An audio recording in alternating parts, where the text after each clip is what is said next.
We are talking performance kitchen, and we feel like we have neglected the topic for quite some time, but it is very much back on the table. Oh God. I look back at stuff when I say those type of things, and I go, "You dickhead! Not You surprised you think that. I'm surprised you don't just think I'm so funny. no, I don't think I'm funny. It's a Good. long time since I thought I was with it. There's not that there's flickers, like there's moments.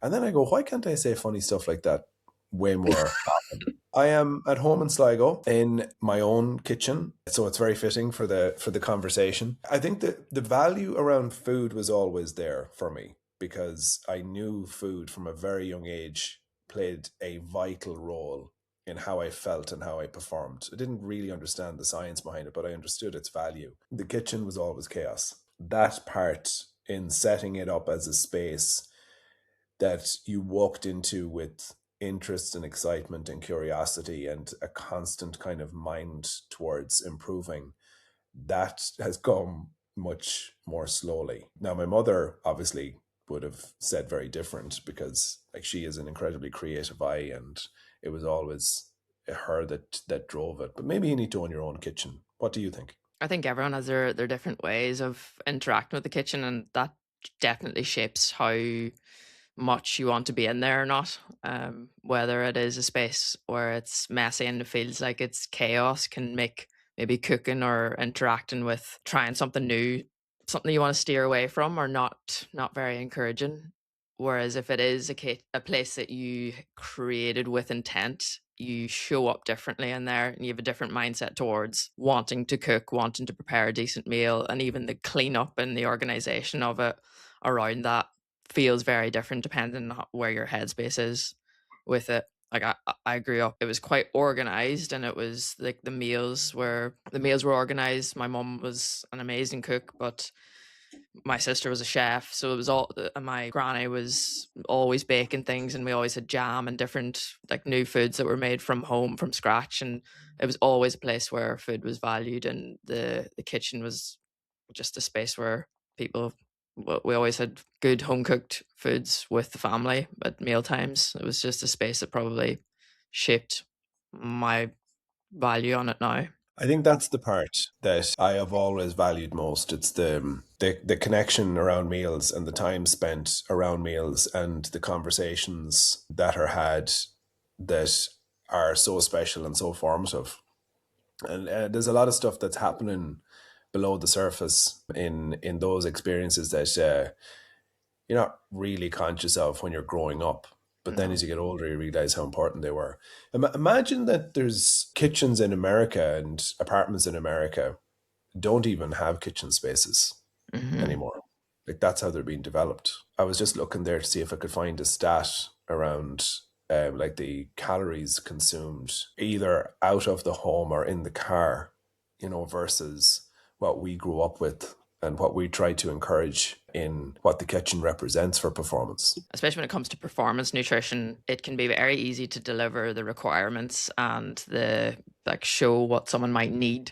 But then when you actually look at how it shows up at home, it does come down to space and what's available, and how it might be possible to create that system at home. So whether it is the availability of it, or is it about the creation and the setup? It is a mindset, because when I was going back to think about all this stuff and flicking back into old images, even from university, I got my friend who I lived with in the first year of university to send on images of our kitchen at the time, and like we had what we needed, but it was incredibly basic. And the we used to do come down with me's, and we used to do we were lucky enough, like two of us out of the four cooked and prepared meals and then brought the others along, and they started pitching in. But I do think a lot of it just comes down to the intent and the environment part of it. You can kind of create something from very little if you want to. Yeah, it is. It is about wanting to. We're really emphasizing the value of the kitchen, and obviously we've got our webinar coming up, and we're building the high performance kitchen playbook that we're really excited about. I came across a stat there. I was just looking for adolescents who can cook or who have good cooking skills are twice as likely to meet their nutritional needs, and particularly fruit and vegetable intake. It's when you see the evidence Mhm. around that, and then you think about, because we always talk about capability. Like, what are the barriers to people meeting their needs, or what are the barriers for performance? So if we're working through that with somebody, if you have not learned to cook, it's a massive barrier. Even just the basic meals to make it palatable too. I think that's more inviting, or it becomes more inviting to order in or to get something quick and easy if you don't have the skills to actually make, never mind a decent meal, but a meal that you're going to enjoy comes from a little bit of leveling up in your cooking skills too, and being able to flavor, just know how to, yeah, make it enjoyable. There was two very quick stories. Actually, one of them I shared this week, and it was about an athlete, Noel Reid, in Leinster Rugby. And Noel was very consistent with his body composition. He was always relatively lean and in good shape, maintained high levels of muscle mass. So what he was doing was effective. But I remember one particular phase. I had a good relationship with Noel, but he would never get into the detail around nutrition to any great depth. But one particular phase, and he dropped 2%, and it put him into a completely different category that he hadn't been in before for his body composition. I remember going in with his result.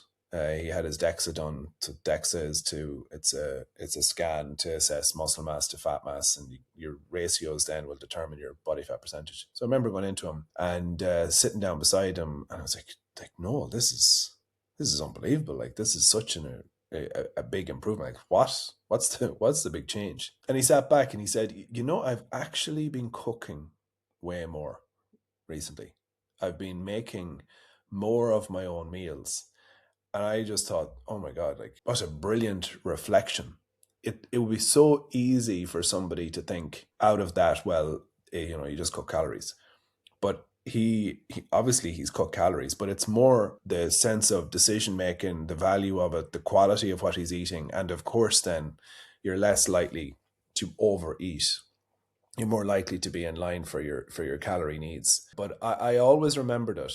And the other thing I've always remembered was, um, I'm kind of putting these two things, and I don't mean to merge the two stories, but Niall Scully, current Dublin footballer, came in with quite low levels of cooking skills. Like, his it was a beans and toast job, and cereals made up a lot of his meals to begin with. But there was that resistance initially, and then he started to engage in the process more and more. And what was very notable when he engaged in it was this sense of satisfaction from his skill levels improving.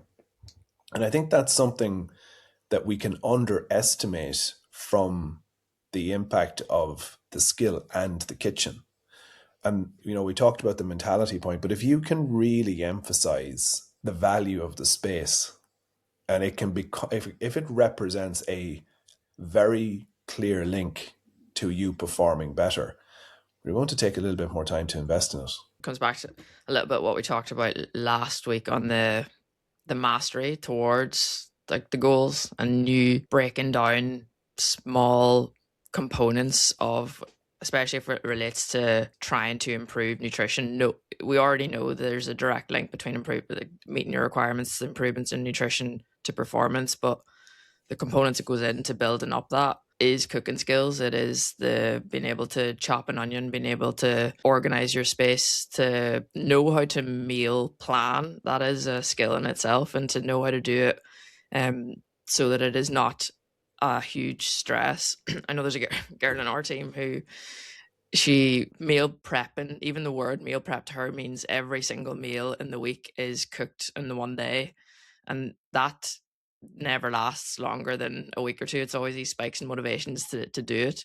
So it is breaking it down into, maybe it is just getting the next day organized or the next day or two, and being able to have a system that you can come back to consistently and it's on repeat every week, as opposed to just these spikes and the high levels of energy that you need in order to to do something like meal preparation. So it is that slowly building up the components so that you can build the confidence that you're going to be able to maintain it. What do you think are or what are your personal areas that have developed from a skill perspective in the kitchen of real value? And I mean, I can give examples, but I mean, are there things that come to mind? I suppose just straight away thought of not someone asked recently like, "Oh, where do you get or how do you think of a new recipe every week?" I usually just see something and I'm like, oh, that's a good idea, and like I'd never have to go and read the recipe. Might scroll through the ingredients and stuff, but I'd never have to think of like portions, and I think that's probably the biggest help whenever I hear stories from clients of needing to know the exact, portions and sizes, and feeling like it requires a lot of effort in order to make a new recipe.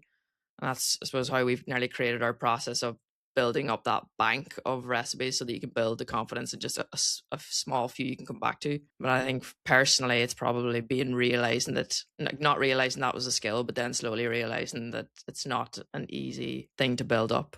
But it comes over time when you want to. And when you engage it. Hmm. I, for whatever reason, and you know what? God, my mother would potentially kill me for saying this. The biggest thing for me was understanding what utensil did what job. Like, for example, I had never used a spatula until I was in my 30s. I didn't even know what it was. I didn't know the difference between them. Like, steamer was a part of our kitchen, so naturally that was very much a part of mine. We steamed here, so I steamed. But things like the value of a really good casserole dish, the value of a really good pan that is easy to clean and that can really stand the test of repeated cooking. We would have, you can go and you can buy a €20 pan or whatever, and it's a constant. Like, the thing will burn your food, all of that kind of. So it's the control element, and that's the type of stuff that, whatever about the actual skills of using a knife, which are slower to come, the value of having a good peeler, a good chopping board, strainers, that knives appropriate for different jobs. I would go as far as to say, like, if I was a student and I was going from place to place, if I was to do that part again, I would take the time, I would invest in those things, and I would bring them with me. They would be part of my performance plan kit. Even when it comes to time and efficiency, it's not like our approach in the kitchen is about everything from, absolute scratch and it taking up a huge amount of time. It's about the value and the intent behind wanting to have ownership over creating a meal and knowing what this means and the impact that it has. But it doesn't mean hours on end in the kitchen. It's about being able to do things quite quickly and not taking up so much headspace. And that still links back to the equipment, because it's the trade-offs of maybe the dishes lie and not wanting to clean it because it has to like steep in. And there's one other really important thing that I've learned, and that's visibility. So the containers for foods, we wouldn't have arranged foods in our house with containers, but having, are we low in rice? How much oats? Do we need to buy oats? The visibility of the core ingredients that are regularly used and those being on the shelf. Like, some people like in their kitchens just want clean lines and don't want anything visible. But being able to open cupboards and see do you have enough chopped tomatoes? Do you have the spices? Where things are is a massive part of the process, certainly for us in our house, that just keeps things the visibility, just moving things more smoothly, knowing what needs to be bought. And also it helps with the creativity aspect. I do think when it comes to performance kitchen, that idea, the more we've thought about it, like I do step into the kitchen now, I suppose, because we're creating these lessons and the resources of like what is the personalization of it is really important, because when you say some people it is about the aesthetics and like it's clean and there's nothing on show, it is visibly nice, but I do think the practical part of it, if it's thought about, there can be certain cues and reminders that are helpful as it relates to putting a meal together and its relevance in your day. Just simply even having your cupboards organized that support knowing your quick high carbohydrate snacks, and the oats and the cereals are in a different space, but it's connecting it to the nutrition requirements as well. In Dublin and Leinster, neither of the facilities while I were there were where food was made for refuel. So refuel was for after training. We used to have fruit boxes and we had smoothie stations and there's the hydration station and there was obviously the supplements. But those areas were key education areas. And they were really valuable for the conversation and the understanding about how things worked. And when you said about stepping into the space, it really made me think how clear and obvious when those areas are well set up. And you'll see online now where there's some of the videos that are being shared by the England Rugby. I've done hundreds and thousands of views to show like how food is prepared, how it's made, the recipes that are used. And it has started to become more obvious. But I just want to emphasize, if there's a student listening, like you talked about, or there's a young person listening, or even Ellen on our team was telling me that she has her own cupboard in her house that she puts her ingredients in. I was asking her, is it rated off? And she's like, yeah. And they put the oils and they put stuff into it that they shouldn't. Something that's not supposed to be in here. But that personalization part is really valuable. Yeah, I wrote an email last week that was comparing going into, we're training at a Premier League club every week, and the whole intent of how that's set up is to purely performance based. Whether it's going into the toilet and seeing the sign that says the impact of dehydration on your performance is a immediate cue of going to fill up your water bottle. The station's right outside the toilet, and then going upstairs into the canteen and choosing your foods based on the timings and the signs that are there. But then whenever you step into maybe your car, and if it doesn't have maybe the water bottle in the boot or just something that gives that reminder that this is an ongoing process, it doesn't just end whenever you leave the training ground. And then again, if you go back into your home and it's telling a different story, and it's not allowing you to think of the performance cues that you had when you're at the training ground, it's the consequence that it has then on your recovery outside of those moments where you're just purely focused on performance. You've reminded me of something, and I have to leave you on this one. I worked with a guy called Robert Barrable, and he's a motorsport driver. He's a racer, and he told me a story about, oh my god, now that I've named him, this will be funny, about his wife used to stuff the wrappers for, if she was out and she was to get let's say she got a bar chocolate or something when she was in a petrol station. She used to stuff the wrappers into the car door pockets. So he said to me one day, he says, you need to do something on the car pocket junk and how much that they stuff us. So if you open the door of a car, you'll be able to see exactly what somebody's nutrition is like. It'll be on the floor, it'll be in the pockets. So just look into the pockets. But you reminded me of it because if that is the case, those are the habits that you will form in your car. But if it's the water bottle in the middle and you have a process around that, or it's not eating in the, like we all know we have to sometimes eat, but that it doesn't become, you don't connect your car with junk. There's a very clear connections that can be made about a space, just like we're talking about. The habit formation is all about those cues. Like even going home, smelling bread, wanting scones, and all of that has its association with the habits that we build, which is what our message is behind the Performance Kitchen, is the intent and what you want, setting yourself up for the decisions that you want to make. And for me, I'm extremely excited to have this back front and center as part of the conversation. And I think, like as I said, the spotlight had been off it for too long. And I think we're talking about how it can be a continuous pillar for us in how we work with people. And I think conversations like this really help to cement its value. We better sign off with winning moments. Maybe any winning moment this week? My winning moment was speaking with one of my clients that I'm working with. She's 17 years old, and hearing the impact that mindfulness has had on her performance, and that her coach described it, one of her games, as a wow game, and she's related it directly back to her preparation, and that including how she showed up to the game and used mindfulness practice that we've been working through. So that's cool. I didn't know you were a mindful coach. I'm not a mindful coach. Well done.